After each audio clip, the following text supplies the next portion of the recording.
Hello दोस्तों, आपका स्वागत है आर एस इंग्लिश क्लासेस अड्डा में। तो आज की इस वीडियो में हम बात करने वाले हैं कुछ सिनोनिम्स बेस्ड क्वेश्चंस के विषय में। तो यहाँ पर मैंने जो पहला लिया हुआ है वो है हमारा palpable. Okay, PALPABLE, what is the meaning of this? Okay, ये जो पहला वर्ड है हमारा PALPABLE, इसका सिनोनिम्स क्या होगा? चार ऑप्शन दिया हुआ है यहाँ पर। डिस्टिंक्ट होगा या फिर यूफुल, प्लीजेंट एंड कंपोज्ड, ये चार ऑप्शन है। तो पहले तो समझना पड़ेगा what is the meaning of this. Okay, तो इसका जो मीनिंग होता है वो है हमारा, इसका मीनिंग होता है स्पष्ट। ओके, तो स्पष्ट मीनिंग होता है। तो अब इसमें से हमको देखना है किसका वो जो वर्ड है किस पर फिट बैठ रहा है। डिस्टिंक्ट, फिर लिखा है यूफुल, प्लीजेंट, कंपोज्ड।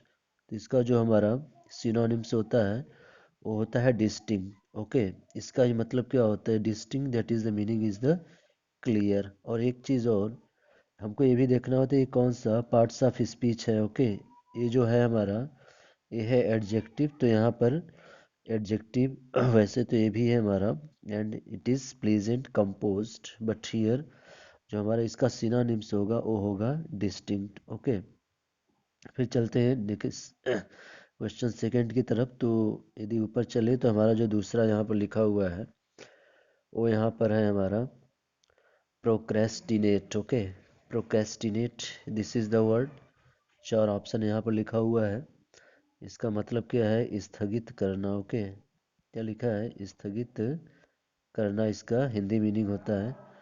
लिखा है इंसीमेट होगा या फिर ह्यूमिलिएट होगा, थर्ड लिखा है प्रेडिक्ट होगा, या चौथा लिखा है पोस्टपोन होगा। ओके, तो अब देखते हैं कि इसका क्या हो जाएगा। क्योंकि प्रोक्रेस्टिनेट हम लोगों ने देखा कि मतलब बता रहा है स्थगित करना।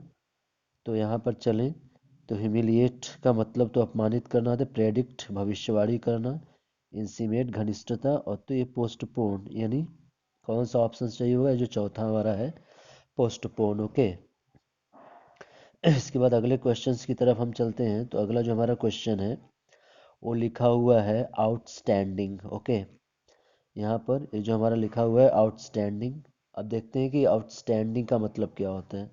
तो आउटस्टैंडिंग का मतलब हमारा होता है विशेष। ओके, क्या होता है? विशेष होता है। तो रिसेंट मीनिंग होगा या फिर अनयूजुअल, इस्टेब्लिश्ड होगा या फिर एक्सेप्शनल होगा। ओके, तो यहाँ पर कह रहा है कि विशेष, तो कोई भी चीज़ विशेष क्या है? यानी जो भी सिमिलैरिटी है उनसे थोड़ा क्या है हट कर होगा, तो वो हमारा क्या हो जाएगा? That will be. तो यहाँ पर रिसेंट का मतलब हाल ही में, अनयूजुअल मतलब असामान्य, इस्टेब्लिश्ड होता है स्थापित करना। तो यहाँ पर हो जाएगा हमारा क्या? एक्सेप्शनल। ओके, यानी ऑप्शन नंबर डी हमारा सही है, ए वाला एक्सेप्शनल का। फिर चलते हैं अगले क्वेश्चंस की तरफ। और यदि हम आगे बढ़ें तो हमारा जो अगला है वो यहाँ पर लिखा हुआ है इवोक। ओके, स्पेलिंग क्या है?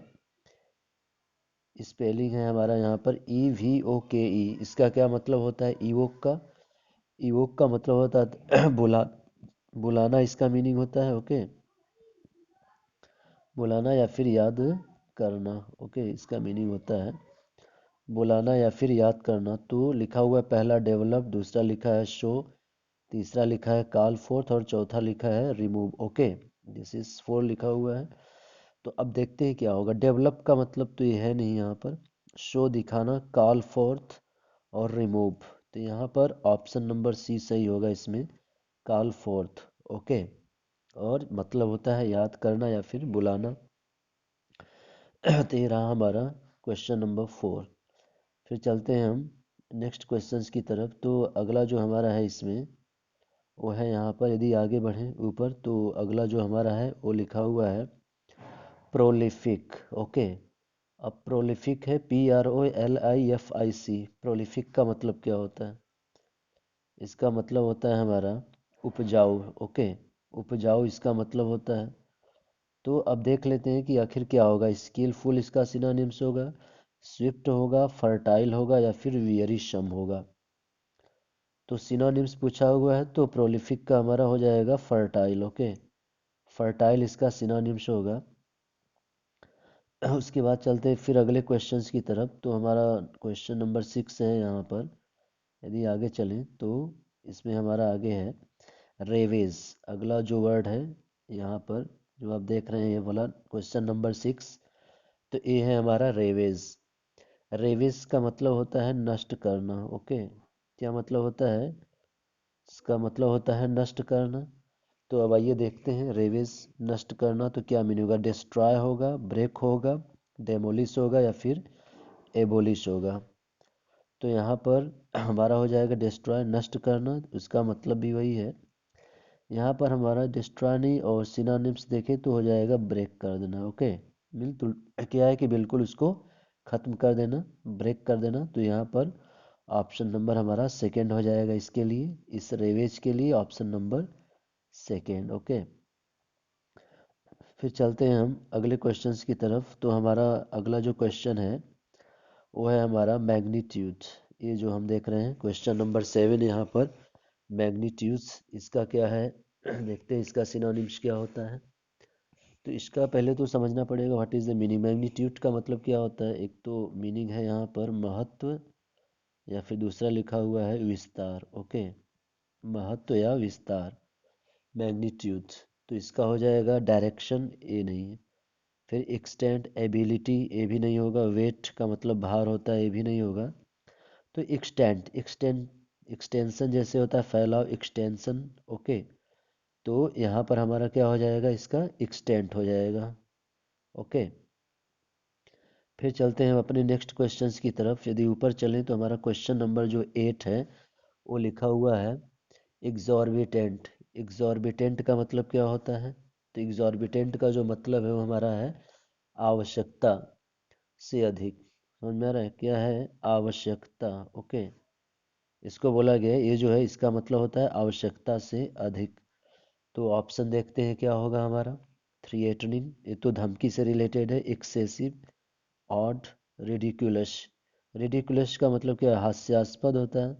ठीक है, तो यहाँ पर जो हमारा बनेगा वो होगा, इसका एग्जॉर्बिटेंट का सिनोनिम्स होगा हमारा एक्सेसिव। ओके, फिर चलते हैं हम अपने अगले क्वेश्चंस की तरफ। तो जो हमारा अगला क्वेश्चन है वो लिखा हुआ है talisman, TALISMAN। What is the meaning of this talisman? इसका मतलब होता है तावीज़ या फिर होता है जंतर। ओके, तावीज़ या जंतर इसकी हिंदी मीनिंग होती है। तो ऑप्शन दिया है फिक्शन होगा, चार्म होगा, एप्टीट्यूड होगा या स्ट्रेंथ होगा। तो यहाँ बिल्कुल दिख रहा है कि जो इसका सिनोनिम्स बनेगा वो चार्म। ओके, किसका? तैलिस्मैन, ताबीज़ या जंतर का। इसका हमारा जो सिनोनिम्स होगा ऑप्शन नंबर सेकेंड हो जाएगा। फिर चलते हैं अपने नेक्स्ट क्वेश्चंस की तरफ। और ये जो लास्ट एमसीक्यू है यहाँ पर हमारा वो लिखा हुआ है इनकॉमियम। वर्ड है इनकॉमियम, ENCOMIUM। And what is the meaning of this इनकॉमियम? इसका जो मतलब होता है ये है आपका गुणगान करना। ओके, गुणगान करना। तो क्या हो जाएगा इसका? गुणगान करना वर्ब हो जाएगा VERVE, या यूलॉजी हो जाएगा, डॉजरल हो जाएगा एंड फोर्स हो जाएगा। ओके, तो अब देखते हैं क्या होगा इसका। तो इसका जो सिनोनिम्स होता है इस वर्ड का, इनकॉमियम का, वो होता है हमारा यूलॉजी। ओके, गुणगान करना, स्पेलिंग दिस इज सेकेंड सही है, EULOGY। ओके, तो आज के इस वीडियो में मैंने 10 आपको MCQs यहाँ पर मैंने बताया। ठीक है, MCQ बेस्ड है 10 क्वेश्चंस। तो अपकमिंग जो ऑल इंडिया सैनिक स्कूल, ठीक है, जो इस तरह के एग्जाम्स हैं यहाँ एंटोनिम्स और सिनोनिम्स से रिलेटेड, तो यहाँ पर मैंने आपको आज सिनोनिम्स के विषय में बताया आपको। तो किसी भी एग्जाम्स के लिए जो वैकेबुलरीज हैं तो इसमें synonyms, antonyms, one word substitution, बहुत सारे जो वैकेब हैं वो हर एक कम्पिटिटिव एग्जाम्स में पूछे जाते हैं। तो आई होप कि आपको ये वीडियो पसंद आया होगा। तो जो लोग भी चैनल पर नए हैं चैनल को सब्सक्राइब करना ना भूलें, और इसी तरह की और वीडियो हम लाते रहेंगे अपने चैनल पर। So thank you for watching this video.